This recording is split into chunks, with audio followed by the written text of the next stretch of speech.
Δεν μου λες. Πήγες. Όχι, παίζουμε. Ας είναι καλά η Βασίλο. Όχι με τη Βασίλο, αυτή είναι γριά. Ξέρει ο Μπουρμάς είναι ο Χουρμάς. Η γριά κότα βρε που τα λάχει το ζουμί. Τώρα εδώ που τα λέμε εγώ πήγαινα για την Αγλαΐτσα, αλλά είχε πελάτη.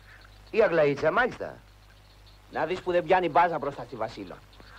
Λένε πως ξέρει κόλπα. Από κόλπα. Άλλο να σου λέω. Λέγε λοιπόν και μας έσκασες. Τι να πω. Πώς έγινε. Να. Όταν μπήκα καθόταν στο μαγκάλι. Έκανε κρύο και το είχε χώσει ανάμεσα στα σκέλια της. Σιγά κυρά μου της λέω θα κάψει το δελτίο.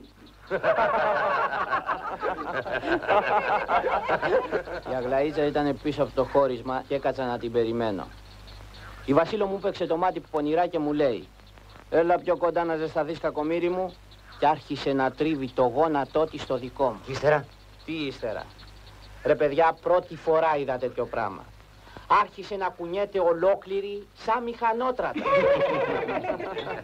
Σιγάρε, Θανάση. Το πιες όλο μονάχος. Παράτα με, σιγάρε, παιδιά, μην κόβετε την κουβέντα. Φέρ' το εδώ. Παράτα με, σου λέω. Μην μου κάνεις εμένα τα ηλίκια, γιατί. Ρε, παιδιά. Πρώτη και Θανάση.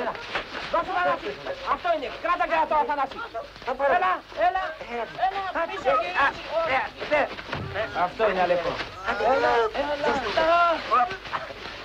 Παιδιά.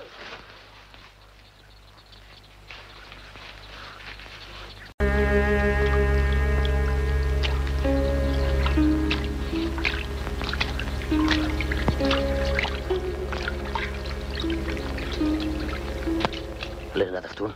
Εγώ το κάνω για το καλό όλων μας. Και δεν έχω βάσει το Βρασίδα, μπορεί να σου κάνει ζημιά. Άμα ενωθούμε όλοι μαζί, τι μπορεί να μας κάνει.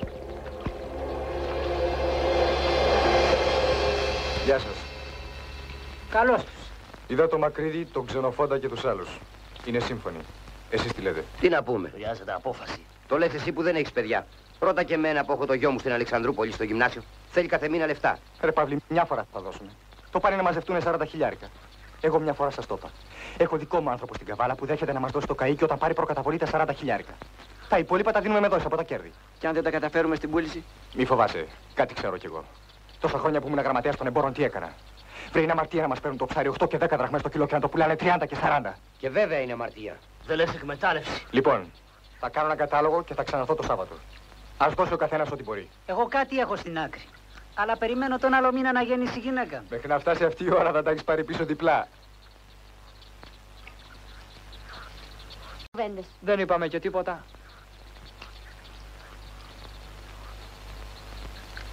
Γεια σας. Καλώς το Στέφανο. Τι έγινε. Σήμερα είναι Σάββατο.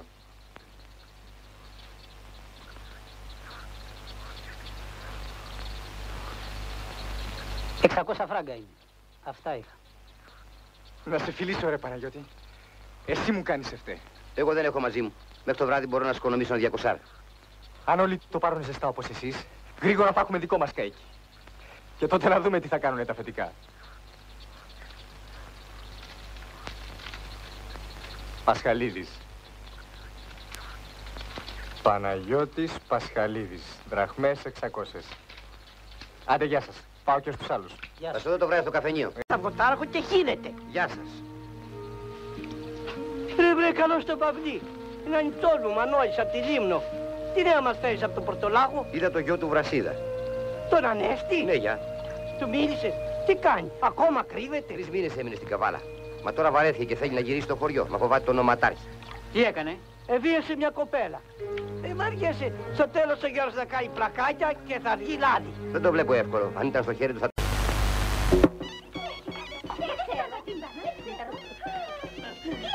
Πιάστηκε η βουρούνα.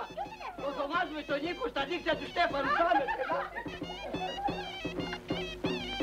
Τι έγινε, τι είναι καλέ. Πιάσανε μια βουρούνα, δεν ακούς τα όργανα. Τρέκα, να δούμε, τρέκα.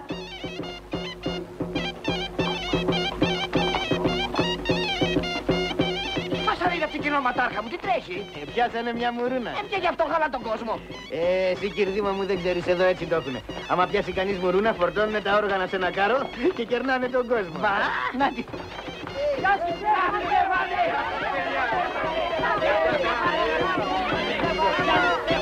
Γεια σου, Στέφανε!